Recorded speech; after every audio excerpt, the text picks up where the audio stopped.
They were designed to be the best. They met enemies face to face, endured tragedies and enjoyed victories.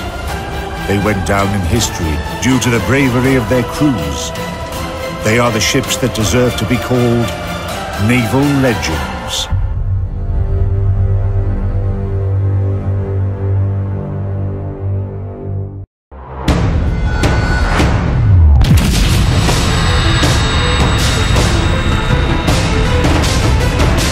In this episode, Battleship New Jersey, the most decorated ship of the US Navy.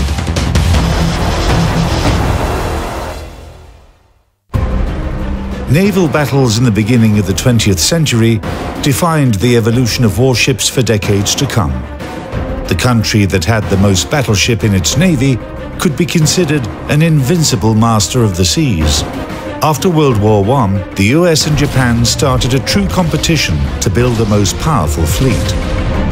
By the end of the 1930s, US engineers designed a ship that was destined to end the era of battleships by becoming the best of them. The necessity of building new ships was caused by the Japanese assault on China in 1937. All the leading countries of the world realized that war would break out sooner or later.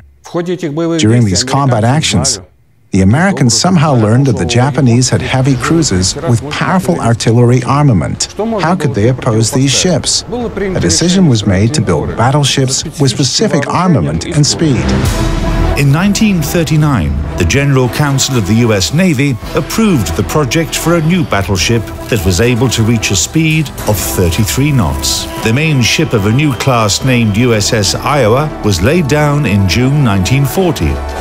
A powerful ship with powerful armament, which had quite a high maximum speed. It would reach 33 knots according to the project. Some destroyers are this quick too. USS New Jersey became the second ship of its class. Her construction started at a Philadelphia shipyard and progressed at an unprecedented rate. But after the attack on Pearl Harbor, it was accelerated tenfold. The battleship was launched on December 7, 1942, the first anniversary of this tragic event.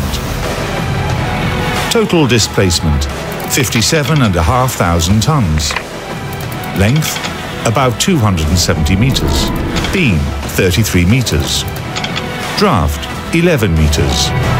Armament, primary armament, 9 Mark 7 guns in 3 triple turrets. Caliber, 406 millimeters. Dual-purpose artillery, 20 Mark 12 guns in 10 coaxial Mark 28 turret mounts. Caliber, 127 millimeters. Anti-aircraft artillery, 20 quadruple Bofors gun mounts. 49 20 millimeters Mark 2, 3, 4 Oerlikon autocannons. Air Group, 3 Vought OS-2U Kingfisher floatplanes. Armor, main belt, 307 millimeters. Primary armament turrets, up to 476 millimeters. Conning tower, up to 439.5 millimeters. Maximum speed, up to 32 knots. Range, 20,150 nautical miles.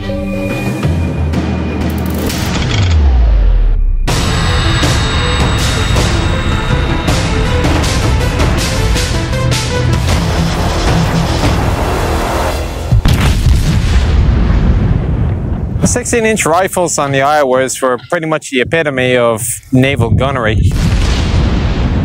Beneath me, where I'm standing, there's several decks of ammunition handling, powder handling, and just motors to keep the entire turret running around. This is a 1,700-ton turret mechanism that I'm standing on.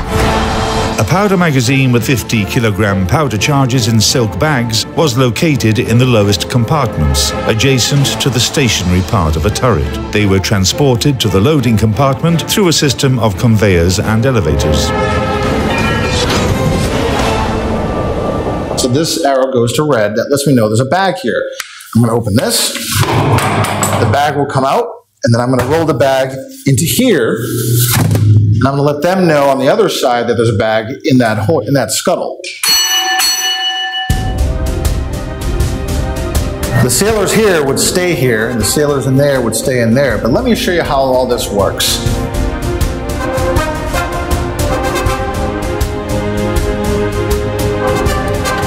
So once the powder bag is in the scuttle, we know that the arrow is on red. They've put it there. Then we have to open this one. That brings out the 110-pound powder bag, and then the sailors would have to lift it and then put it right in here onto this tray.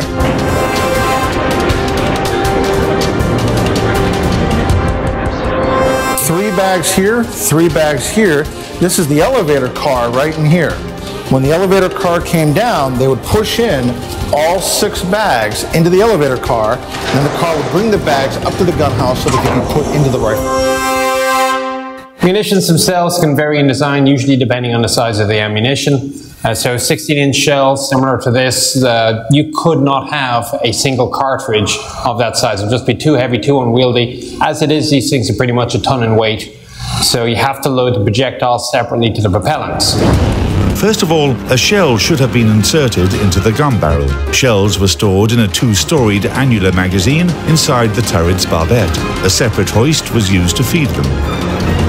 Normally be slid over to the hoist. Once it's placed in there, a hoist operator would use this handle, pushing it all the way over, causing the projectile to go up.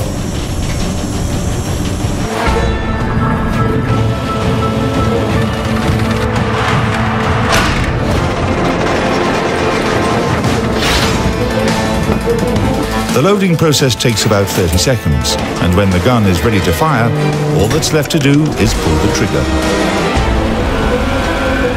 First, we have to let everyone on the ship know we're about to fire, so we sound the salvo alarm. Around the ship, it sounds like an ant. Down here, it's a bell. And then we're ready to fire. This is the manual trigger right here. Once this is pulled, the guns are fired.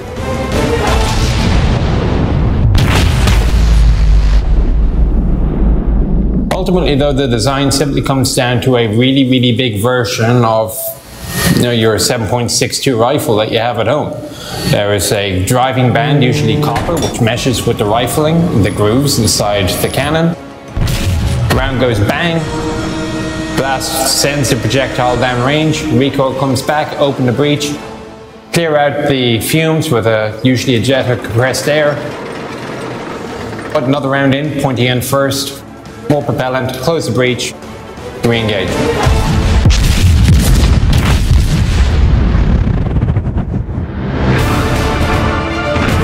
Mark 7 guns installed on New Jersey were considerably more powerful than the previous model, Mark 6. They had the same diameter of 406 millimeters, but the barrel of Mark 7 guns was longer, which increased the muzzle velocity of shells and, accordingly, its destructive potential.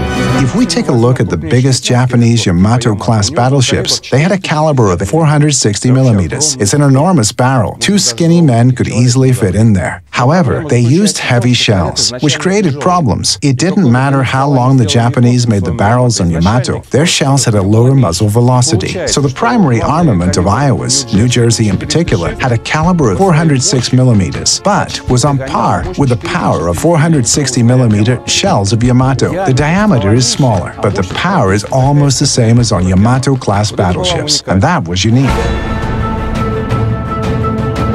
However, all the ship's engineering advantages and powerful weaponry would be nothing without her crew. It's the crew that makes her a formidable combat unit. At the moment of launch, the battleship's complement consisted of almost 2,000 men. Later, when the Pacific campaign was in full swing, the crew of New Jersey was extended to 3,000. It's really difficult to understand how all these people worked and interacted on this ship. Of course, the battleship was very big, but still, 3,000 men in a closed space. It's quite hard. Imagine nighttime. The ship is sailing forward, everyone is asleep, and all of a sudden, general quarters. Airborne threat detected. People wake up and they don't even understand what's happening. They run reflexively without needing to think about where they're going. And it's all very simple. On the starboard side, you run to the bow. And on the port side, you run to the aft. And there are many airlocks in the way. And sailors are running one after another, going up and down the stairs. And the first few minutes look like complete chaos. However, in just 2 or 3 minutes, everything is calm. The ship is in complete order. Nobody is running. All men are at their battle stations. Everyone is already at their post and ready to carry out their duties. And then comes the battle. The shooting starts.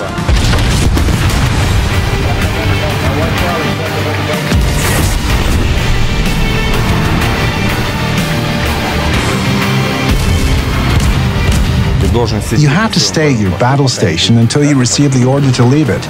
If there is no such order, you have to fight, shoot, and hold your position. And all 3,000 men know this drill. That's a battleship for you.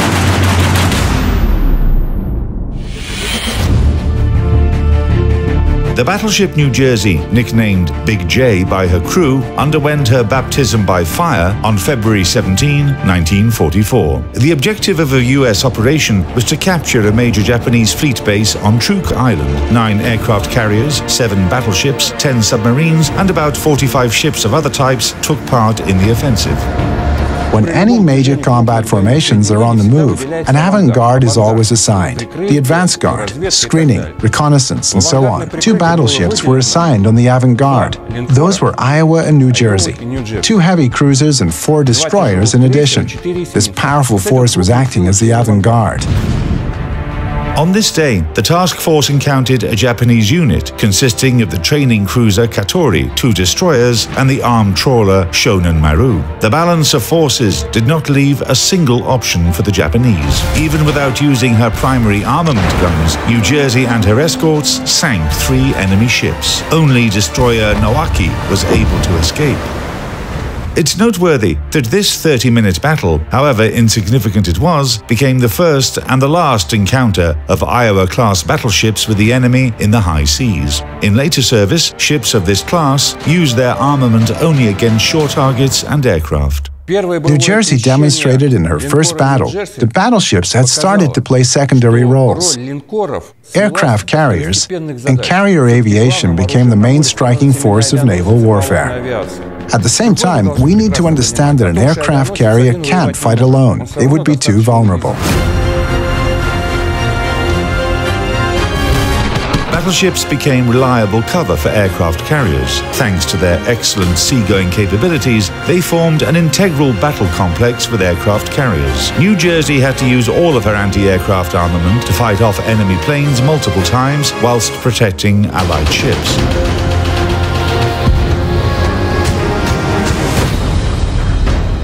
If you watch newsreels from that time, you'll see that the whole sky is covered with bursts. Let's ask ourselves, where did these bursts come from? Who was shooting?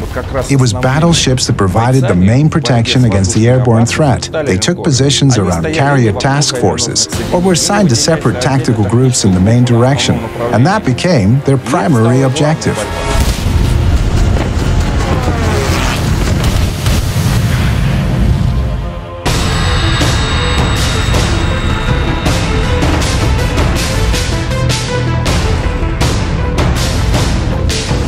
Up until the end of World War II, battleship New Jersey used her primary guns to bombard positions of the Japanese army on the Mili, Saipan, and Okinawa islands. The battleship took part in fighting off enemy air raids against U.S. aircraft carrier formations in the Philippine Sea and provided support for landing troops. Thanks to the well-coordinated work of her crew and her captain, New Jersey didn't receive any significant damage throughout her years of service. She also performed brilliantly in U.S. military campaigns in the second half of the 20th century: Korea, Vietnam, Lebanon, and the Persian Gulf. Big J received 19 battle stars and is considered to be the most decorated ship of the U.S. Navy. New Jersey showed her colors in almost every port where she visited. With the arrival of missile technology, the battleship had a second life as a unique U.S. Navy ship combining her incredibly powerful artillery with a new armament type.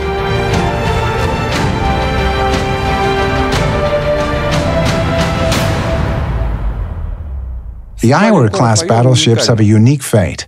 They began service in 1944 and were officially decommissioned by the U.S. Navy in only 2012.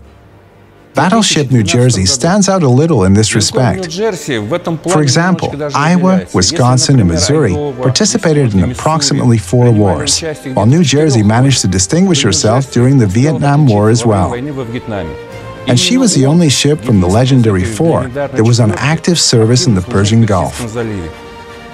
Battleship New Jersey is a museum now, and there are few ships as deserving as her. She is the pride of the American people. A sailor who served aboard USS New Jersey is someone that can be proud of their ship, country, and themselves.